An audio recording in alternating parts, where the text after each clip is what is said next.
If you're an architecture student or a recent grad and this video is for you, your resume can make or break your job application. In this video, we're going to go over the perfect architect resume. Let's do it. First, open this. All right, so we're going to break this down into a couple things. The first thing you need on your resume, it's very simple. A lot of people don't do it as I look at overviews, is your name. Name. Number one is your name. Number two, contact information. Contact info. All right, sounds really simple. We're going to break this down. You need your name, first and last, contact information. You need your phone number. You need your email address. You also need your address where you live.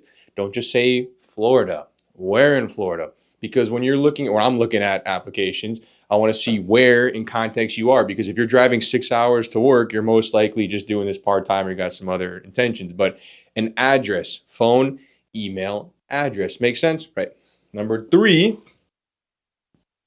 education. This is at the bottom. Now, however you organize this is up to you, how you want to organize it. But these are the main things you need there.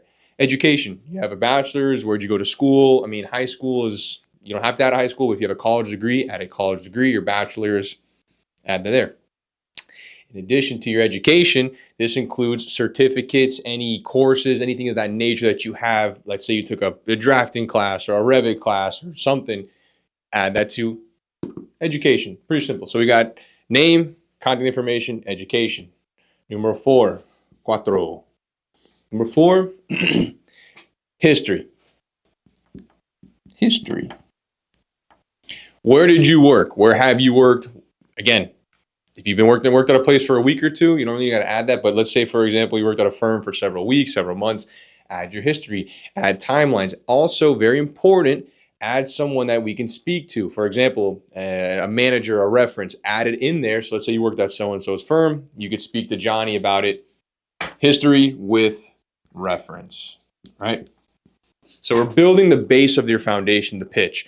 Again, it's getting the nitty gritty right in front of the person who's interviewing. Because at the end of the day, you have a lot of resumes. Name, contact, education, history. Okay, so I know who he is. I know where she is. I know where she lives. I know they have at least a degree. GPA, if you want to add GPA, in my opinion, is irrelevant. As long as you pass, you pass. And history, where have they worked in the past? Then last but not least, portfolio. Portfolio. I can't write this. And CV. Portfolio is if you have any portfolio work, this is like the icing on the cake. So this is really like one page, and this is like the extra icing on the cake. So you have your name, contact, history. This is where I want to work, right? If you have a job, you put you're currently working there. Then you're going to put a portfolio. If you have a portfolio together, this could be in a separate document showing the work that you've done, showcasing the projects you've worked on, etc. This could be stuff from architecture school. If you're going to include architecture school, you have an architecture school portfolio, and then maybe any relevant work experience, but you want to separate the two nice and clean. Again, architecture school, real life stuff. Cover letter. This is one of those things that's a little icing on the cake. That is a cover letter. When you submit this, it's like a single page letter. Hey, I'm so-and-so. I'm interested in your company because X, Y, and Z. That could be a separate video. Just drop a comment below. But a cover letter is a separate one single page document that goes on top of your resume or is a separate piece or something you email that is a separate informational kind of submission aside from the resume. Resume, the bulk.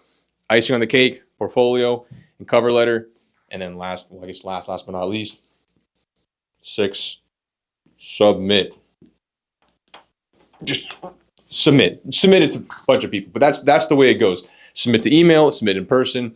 But that's really the bulk of a perfect architect resume. It's really not full of fluff. You don't want to have all this crazy stuff. You want to have your information, a quick statement or two about you, which I can actually add here. Statement. 1 or 2 sentences. 1 to 2. Don't go crazy and all like, hey, I'm Austin Fox. I'm a young architect looking to get a job.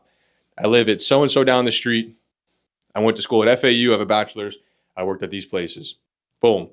Here's a portfolio of my work I've done in the past. Here's my architecture portfolio if you want to take a look at it. Here's also some relevant work experience. At the same time, here's a cover letter. The cover letter is where you beef it up. Hey, my name is Austin Fox. I'm interested in your company because X, Y, and Z. Here's my contact information. Here's how you can reach me. This is your overall submission package where you submit to the people you're trying to get a job at. So overall, it's making this stuff clean and easy to read.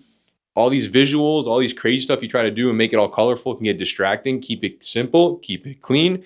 This is how you make a nice, clean, perfect resume. Don't overcomplicate it. Don't overthink it. Clean, simple resume. Comment CV if you want to do a CV letter video, and comment portfolio. We do a portfolio. Take a breakdown of the portfolio. Let's see what these, in detail, but this is an overview of a resume video.